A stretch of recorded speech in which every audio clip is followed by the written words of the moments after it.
Chapter 13. A Stormy Night. Nancy gasped as Pepperpot headed for the steep wall of the wash. Wildly, he scrambled up the slope, barely managing to reach the top before he stopped, his sides heaving violently. Had the horse hesitated a moment longer, Nancy knew they both would have been carried along in the flood.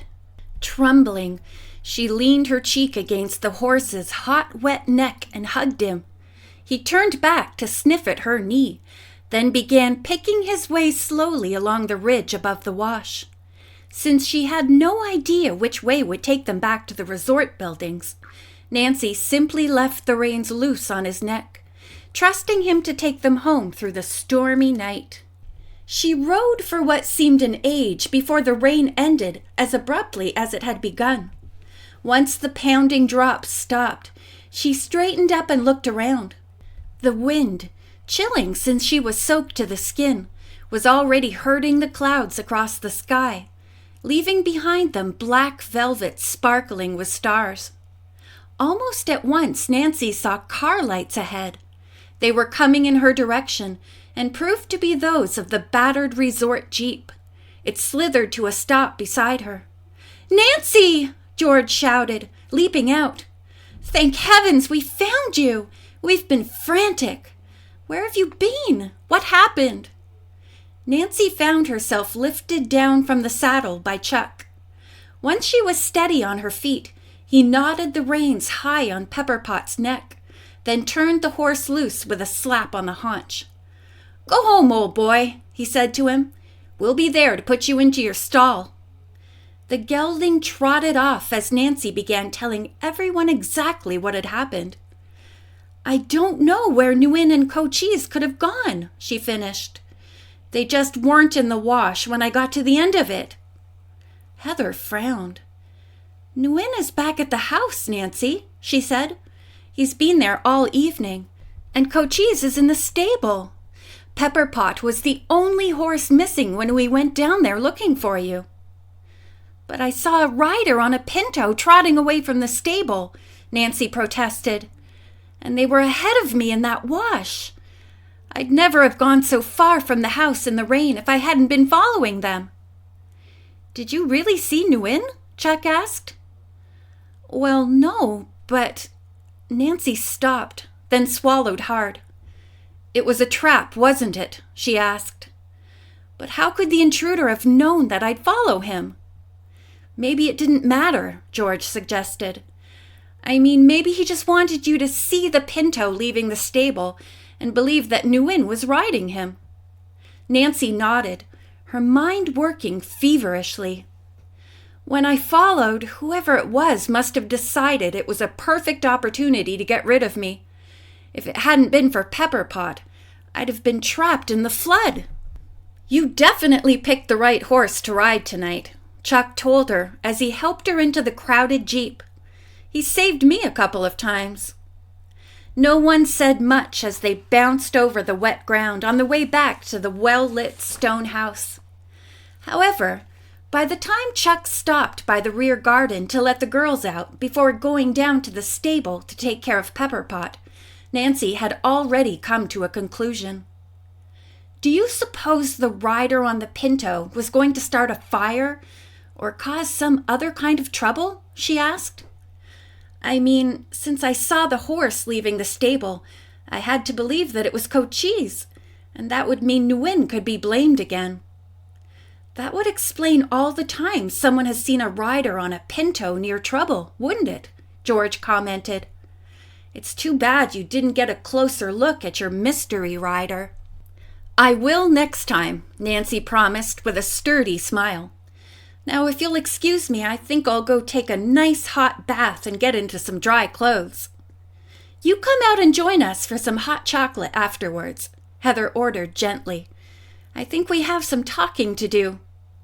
Nancy nodded, aware from the girl's tone that she would be asked once more to discontinue her investigation. But she couldn't stop now, the young detective realized. Not when she was so close to clearing Nguyen of all the ugly accusations. Later, however, as they sipped their hot chocolate, It took all her powers of persuasion to convince both Chuck and Heather that she had to go on with her sleuthing. The morning dawned beautifully clear and sunny, as though there'd been no storm at all. Nancy awoke, more than ready to go to work on the mystery of Nguyen's persecution. Heather offered to help by volunteering to call the nearby ranches and ask them about black and white pintos. By the time breakfast was over, she had a list of 6 possibilities to contact.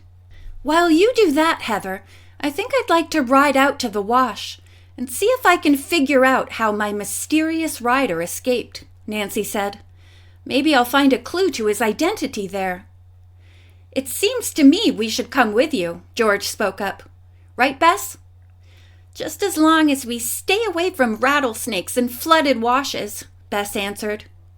"There's not a cloud in the sky," Nancy assured her. "I don't think we have to worry about floods." "How about arrows and rattlers?" Bess asked. "The only sure way to be safe is for me to find out who is pretending to be Nguyen and why. Once we know that, we'll all be safe." Riding along the wash in the bright sunlight was far different from the previous night, and Nancy found herself enjoying the fresh morning air and the glimpses of all the desert creatures that seemed to be busy making their own repairs after the flood. The wash showed the marks of the racing waters, with gouges in the damp earth, and the clutter of debris that had been dropped when the rain ended and the runoff slowed to a trickle. As they rounded the bend near the end of the wash, Nancy stopped Pepperpot and stared to her left. "I guess that's the answer to my ghostly rider's disappearance," she said, pointing to the rough trail that led from the floor of the wash to the rim. "In all the rain and confusion, I didn't even see that last night." "Want to follow it?" George asked. "Might as well." Nancy guided the obedient bay toward the narrow trail, then clung to the saddle as he made a rather bounding climb up it. George and Bess followed, sending a small hail of loose earth into the wash.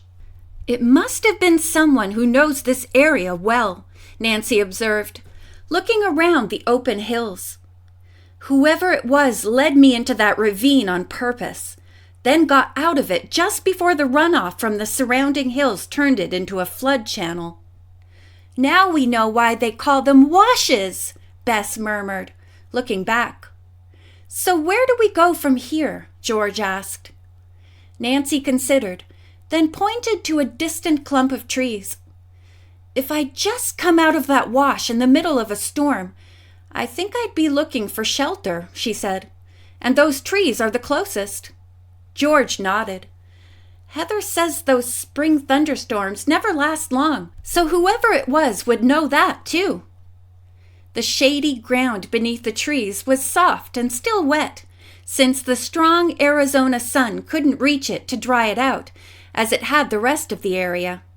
Nancy dismounted at once, handing her reins to Bess. It took her only a moment to locate a set of hoof prints. "Looks as if you were right," George said, joining her on the ground.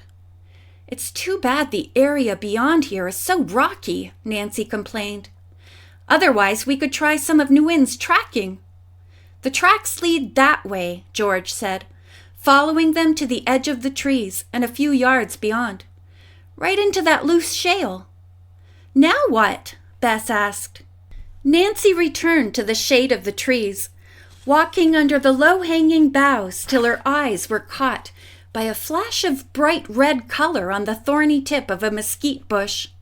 She went to pick up the piece of cloth, then smiled. "Now we have 2 things to look for," she said triumphantly.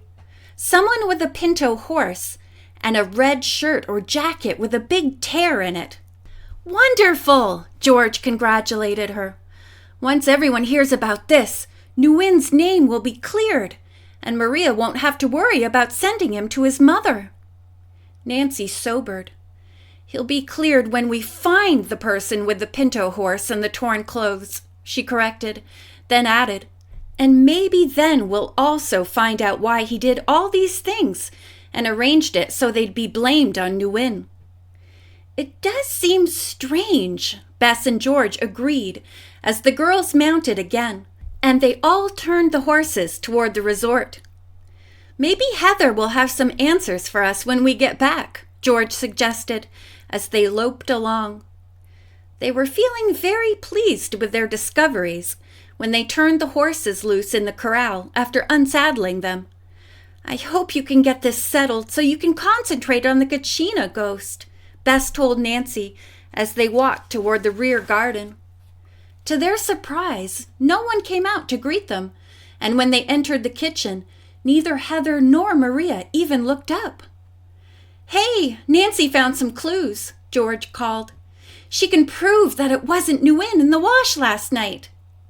Maria turned to look at them, but there was no joy in her brown face, and Nancy could see the marks of tears on her cheeks. "What's happened?" she asked. "It's too late," Maria sobbed, then fled from the kitchen. End of chapter 13.